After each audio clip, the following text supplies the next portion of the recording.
As foreigners in Korea, what we have been liking the most about Korea is safety. I think I mentioned it in one of my videos as well. Korea has been very safe over the years. We've been feeling safe a lot around here until recently when everything just started like turning upside down. If you follow Korean news, then you might have heard about some of these cases. If not, I'm going to just tell you about some of the recent cases that have been that have left us questioning if it really is safe here anymore. So the first case is of a woman in Busan. Busan is one of the popular cities in South Korea, actually, for foreigners as well. So this woman signs up on a job searching site and goes into another person's place and murders her employer. She disguised herself as an English tutor and went to this place to offer, I think, English teaching services.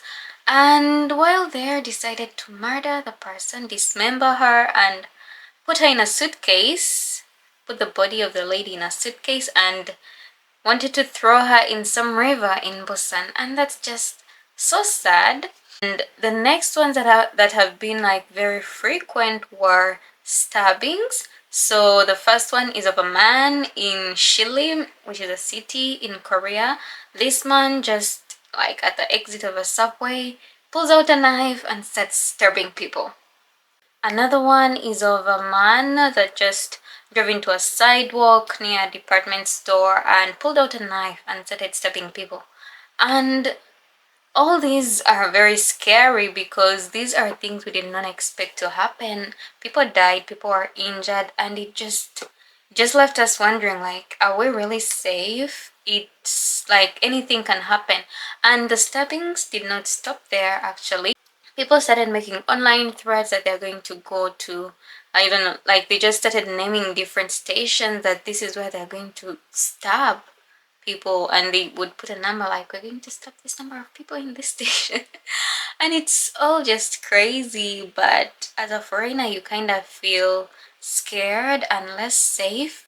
Recently there was also a rape case. This one I had never heard of before in Korea. A lady went hiking and this man hit her on the head and raped her. So the woman is currently in hospital and the guy was arrested. So one of the things that have been good about Korea so far was that you could walk at night and just know that no one is going to do anything to you. Like, you're safe. You could come back home at 3 a.m. and you just know you're going to reach safely. But nowadays I feel like we're beginning to question, like, can I really do that? Like, is it really safe for me to do that? Because what's all this? Hi guys, welcome back to my channel. If you're new here, hi, my name is Hope. In this video I wanted to share with you guys some of the Korean emergency numbers that in case you ever feel unsafe or you need any help at any point in your life in Korea, you could call one of these numbers and I hope you'll get the help you need. So the first one, which is the most important, I can say, is the police. And the emergency contact number for the police is 112 in Korea. 112. 112 is the police contact number, and you can contact them if you have any crime related issues like theft, if you have a stalker. I've heard there are many like stalker cases in Korea actually. So stalkers, anything crime related, call the police. And recently they also introduced English and Chinese services for foreigners. It was not there before. And they said it was because during the Itaewon Stampede, I don't know if you guys remember it, the Itaewon Stampede that happened last year claimed many lives, including those of foreigners. So they decided to include English and Chinese services because they received many reports, but none, I think, from foreigners, and yet the many foreigners that died there as well. So they decided to add English and Chinese services to make it easy for foreigners as well to like report crime. I kind of feel like it's a bit late because foreigners have been here for a while and I can't believe we didn't have English services for police. Well, we have it now and we can use it.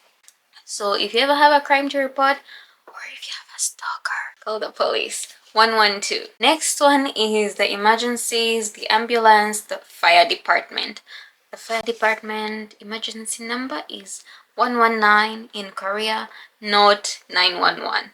It's 119, and you can call them in case of a fire, in case of any health emergencies. You can call the fire department on 119. And next one is a number that almost all foreigners I think must know and must use often, which is the Immigration Contact Center number for foreigners, which is 1345.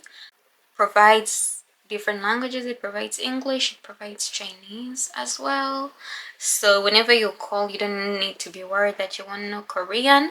So if you are a tourist in Korea and you ever have any issues with your stay, or even if you're not a tourist, if you are ever in Korea and you have immigration related issues, you can call 1345. They are very helpful. If you don't know anything about your immigration status, I would advise that you always ask and confirm instead of just hearing stories and acting based on that, because when you call the 1345, they're going to give you specific information related to your case. You may sometimes ask a friend for info, but your case may be different, So I'd advise that you always confirm with 1345 for any information that you need about your stay here so that you don't have any issues. Next one I found is 123, which is for electricity related issues. I actually didn't know this one as well. Electricity in Korea never goes off. So I actually didn't know about this one, but it's 123. If you have any electricity related issues in your residence, in your home. And 121 is for water related issues in your home. So if you want them to come and fix something, 121 is for water. Next one is the contact for the Korean Center for Disease Control and Prevention. Yeah, KCDC, and the phone number is 1339. So we used this one mainly during Corona time when it was like intense. That's when we mainly used it. But in case of a disease outbreak, or in case you are ever worried that you are contacted with any virus or any form of disease that may be dangerous, you can contact the KCDC and they'll find ways of helping you in your situation. Next is the Danuri Multicultural Family Center. I'm going to read this one because it's very long. The number is 1366. The Danuri Helpline, designed to provide customized comprehensive services for marriage immigrants and multicultural families. It also reaches out to immigrant victims, offering human rights protection services, including counseling and emergency support. And the good thing about this helpline is that it provides consultation in 13 languages. That's very huge. 13 languages is a lot. So this is also the call center for domestic violence. So in case you or any person that you know ever has issues related to domestic violence, this is the call center that can be of help to them. So yeah, you can keep it in mind. Next one is the Korea Tourist Police. I had never heard of this one before. The Korea Tourist Police contact number is 1330. What the Korean Tourist Police does is make sure that our famous tourist spots in Korea are safe and free from crime.